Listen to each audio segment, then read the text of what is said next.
probably in about 2010.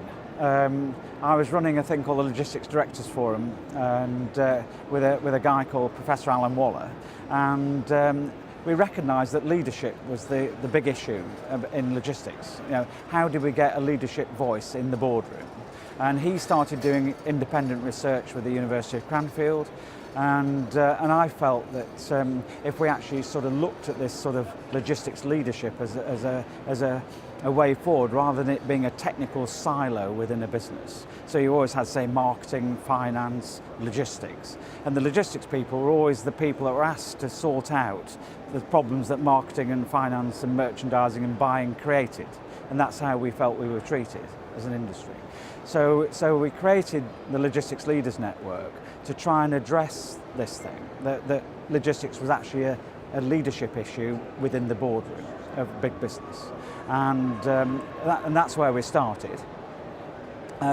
What we then found was that we developed what I would call an eclectic mix of members, because we were running a thing called the Logistics Directors Forum. We had an HR Directors Forum, which we were doing jointly with the Chartered Institute of Logistics and Transport, and we had I'd been Secretary of the Transport Association, which was medium-sized hauliers.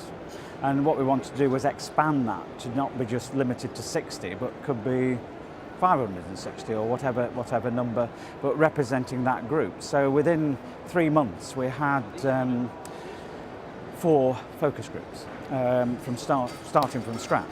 And then in 2010, as sort of quirks of fate, I think, would happen, we decided to launch an annual lunch. And we decided to launch it at Twickenham Rugby Ground.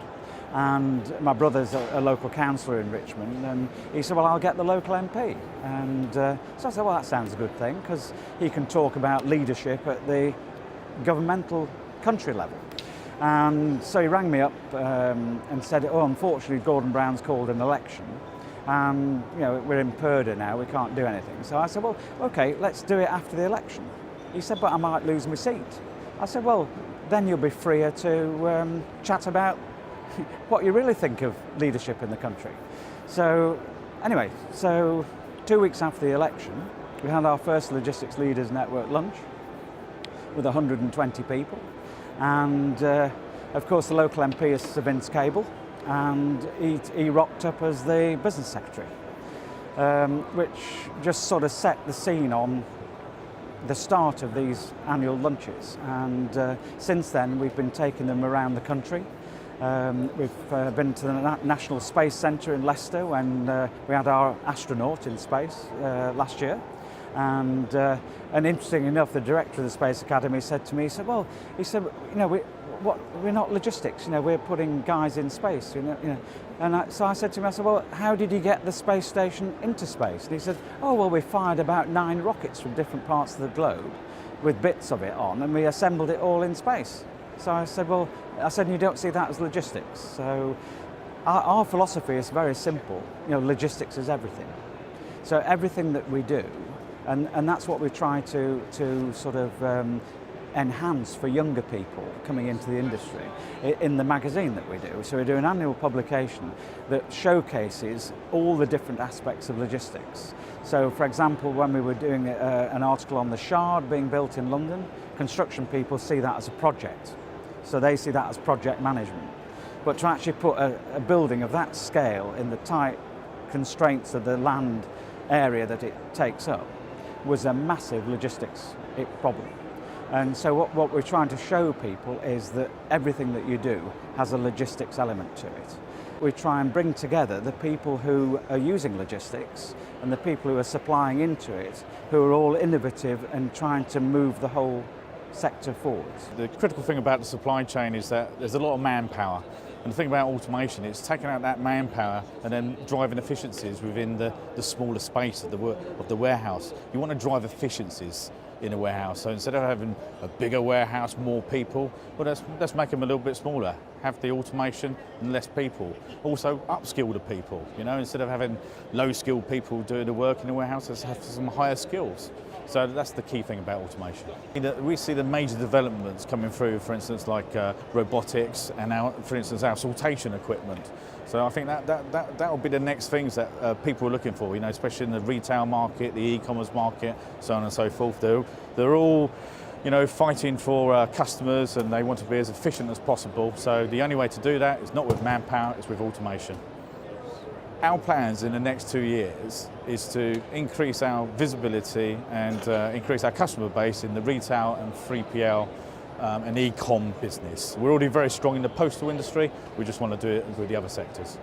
The way we differentiate ourselves between other suppliers is that we manufacture all the equipment ourselves of a very high quality. And it helps that we have a very large parent company behind us who are a charitable organisation that gives us the resources and the time to develop this equipment so we can supply to a logistics market. Every year we put in around about 10 million euros into research and development. It's very key for us to keep up with the latest technologies, because if you don't do that, we'll die as a business. The benefit of being a member is that when we were running the Logistics Directors Forum, a lot of the guys who were coming along as a logistics director of, say, Sainsbury's, let's take them as an example, what they were telling us, or companies like that were telling us, is that they had nowhere where their number 2s and 3s could go and listen and debate strategic issues. They would go to things like the Logistics Directors Forum, and their number 2s and 3s would be sent off to some tactical thing on customs practice and very practical things. But they actually wanted their guys who were coming up through the ranks to be exposed to strategic discussions.